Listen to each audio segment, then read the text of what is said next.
Okay, so now let's talk about the 5-star confidence strategy. This is how you apply the strategy to the formula we just talked about. And I think I'm probably a little bit too close to the corners here. So what I'm going to do is I'm going to stay in this space here so I can move around and have lots of activity. So here's what we're going to do. We're going to talk about the S. As you can see here on the board over there, it's S-T-A-R-R. No coincidence, it's my last name.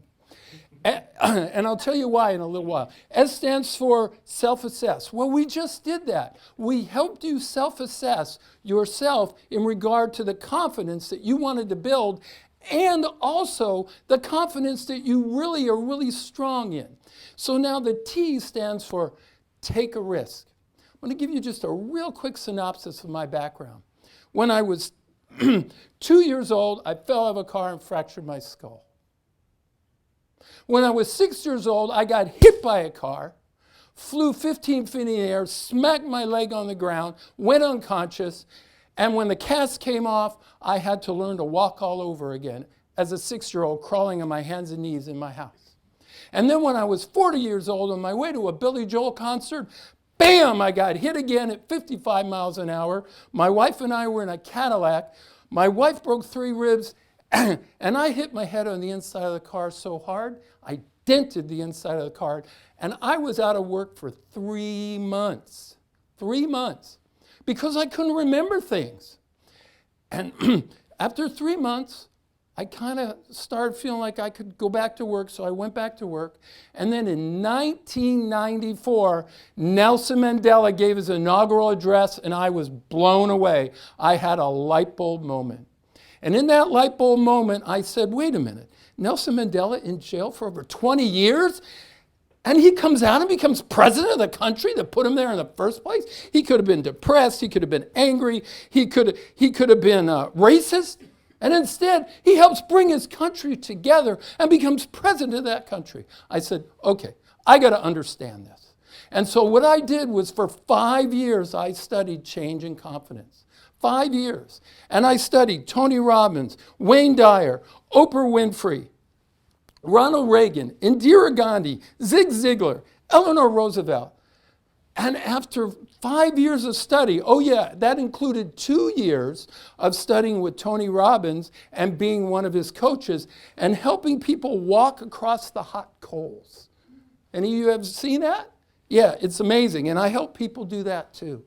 And it was very exciting. And after those 5 years, I got my answer. I figured out what it was. We need to be willing to surrender who we are to make room for who we can become. We need to be willing to surrender who we are to make room for who we can become. And so I took that for myself and I said, okay, now we're back to the T for take a risk. What risk did I need to take? What did I need to surrender? Well, I needed to surrender my fear because what I wanted to do was share that with the planet.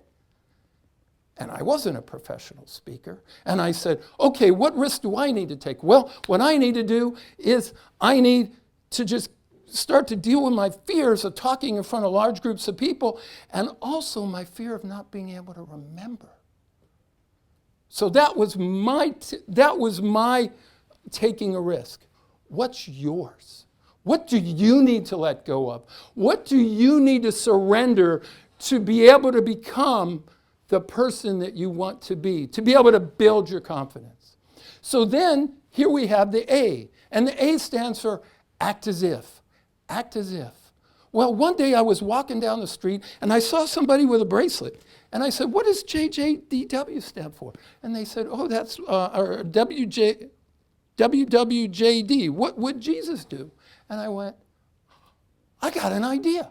I know what I'm going to do. I'm going to, just like they were acting as if they were Jesus in this case, I said, I'm going to act like this personality I want to make up to become. I want to be a professional speaker. I'm going to give him a name. I'm going to call him DW Star. And that's what I did. And so what I did is I acted as if, and for 5 minutes a day, I would act as if I was DW.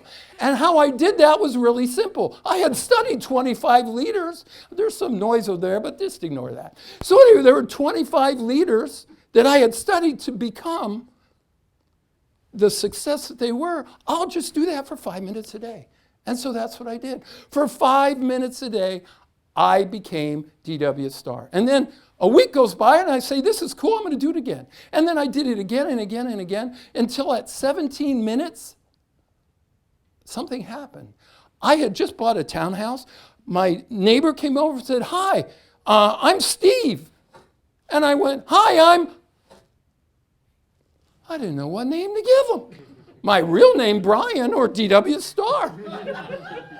My wife said, you know, you looked a little funny not knowing your own name. So now what we're going to do is we're going to talk about the R. And that R stands for reassess.